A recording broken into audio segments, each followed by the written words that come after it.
নমস্কার বন্ধুরা, দেশের ব্লগ থেকে আমি স্বাগত বলছি। তো আজকে আমি রান্না করছি বহু পুরনো দিনের, মানে ঠাকুমাদের আমলের একটা রান্না।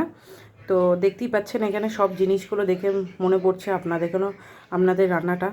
তো আমি বানাতে চলেছি মুসুর ডাল দিয়ে ঝিঙে চচ্চড়ি। তো এখানে আমি ঝিঙেগুলো এইভাবে কেটে নিয়েছি, দেখুন। এখানে মুসুর ডালে একটা কাঁচা লঙ্কা আর আদা দিয়ে বেটে নিয়েছি।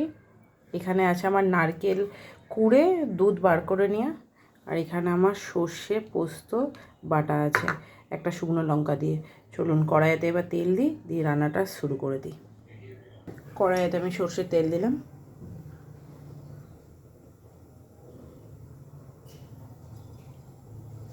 অল্প দেবো, বেশি না। তেল গরম হয়ে গেছে, এবার আমি দেবো হাফ শুকনো লঙ্কা আর দেব অল্প একটু কালো জিরে। একটু ভালো করে ফোড়নটা ভেজে নিই।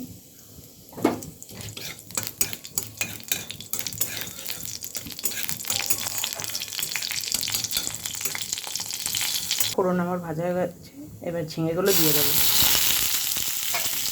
ঝিঙেগুলো দিয়ে একটু নাড়বো।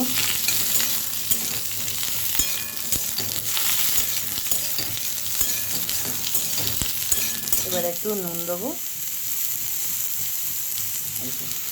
নুন দিলাম, হাফ চামচের মতো নুন দিলাম।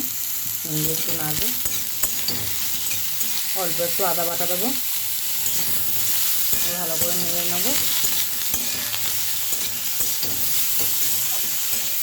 নেড়ে গ্যাসটাকে একদম কমিয়ে ঢাকা দিয়ে দেবো। ঝিঙে থেকে জল বেরোবে।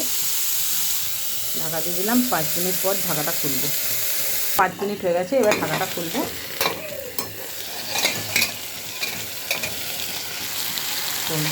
ঝিঙে থেকে জল বেরিয়ে গেছে, ঝিঙে নরমও হয়ে গেছে। এবার আমি এই যে সর্ষে পোস্ত বাটাটা দিয়ে দেবো। বাটিটা ধুয়ে একটু জল দেবো, সামান্য একটু জল দেবো বাটিটা ধুয়ে।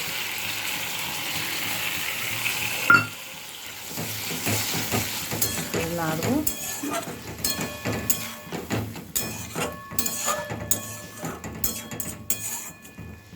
5 মিনিট ফুটতে দেবো। 5 মিনিট ফোটা হয়ে গেছে। এবার আমি এখানে যে নারকেলের দুধটা রেখেছিলাম সেটা দিয়ে দেবো। দিয়ে একটু ভালো করে নেড়ে নেবো।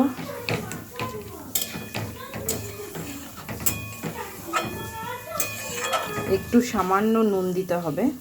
একটু সামান্য নুন দিলাম, একটু সামান্য চিনি দিলাম। আপনারা চাইলে দিতে পারেন, নাও দিতে পারেন। দিয়ে একটু ভালো করে নেড়ে দেবো। নেড়ে দিয়ে একটু ঢাকা দিয়ে দেবো, একটু ফুটতে দেবো। তো এই মুসুর ডালটার মধ্যে আমি নুন দিয়ে একটু ভালো করে ফ্যাটিয়ে নিয়েছি। এবার ঢাকাটা খুলবো।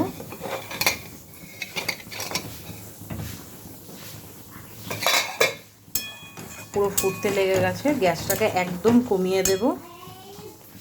দিয়ে মুসুর ডালের বড়াটা এইটার উপরে এইভাবে দিয়ে দেবো, আস্তে আস্তে করে এইভাবে দিয়ে দেবেন। তো এইভাবে বড়াগুলো দিয়ে দেবেন আস্তে আস্তে করে দিয়ে। আর খুন্তি দিয়ে নাড়াবেন না, এরকম ঢাকা দিয়ে দেবেন। দিয়ে গ্যাসটাকে একদম কমিয়ে দেবেন। 5 মিনিট হোক, তারপরে আপনাদের এখানে দেখাচ্ছি। তো এবার ঢাকাটা খুলবো। এই দেখুন হয়ে গেছে। বড়াগুলো আস্তে আস্তে করে অন্য পিঠটা উল্টিয়ে দেবো। এইভাবে আস্তে আস্তে করে উল্টিয়ে দিন বড়াগুলো। একদিকটা হয়ে গেছে, আরেক দিকটা হয়ে যাবে।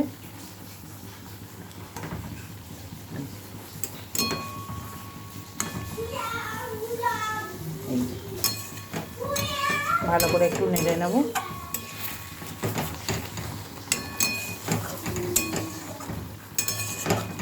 আর একটু হয়ে যাওয়ার পর নামিয়ে দেবো। দেখুন বড়াগুলো আমার সব হয়ে গেছে, এই দেখুন। আর ভেঙে যাওয়ার ভয় থাকবে না। এবার এটা আর একটু হয়ে যাওয়ার পর নামিয়ে নেব। এই দেখুন আমার রেডি হয়ে গেছে মুসুর ডাল দিয়ে ঝিঙের ঝাল। এই দেখুন, এই মুসুর ডাল দিয়ে ঝিঙের ঝাল আপনারা গরম গরম ভাতের সঙ্গে খান, খুব ভালো লাগবে। আর যদি আমার রান্নাটা আপনাদের ভালো লেগে থাকে অবশ্যই কমেন্ট করবেন, শেয়ার করবেন, সাবস্ক্রাইব করবেন। চলুন সবাই ভালো থাকবেন, সুস্থ থাকবেন। আমি স্বাগতা। আবার একটা নতুন রান্না নিয়ে আপনাদের সামনে আমি হাজির হচ্ছি।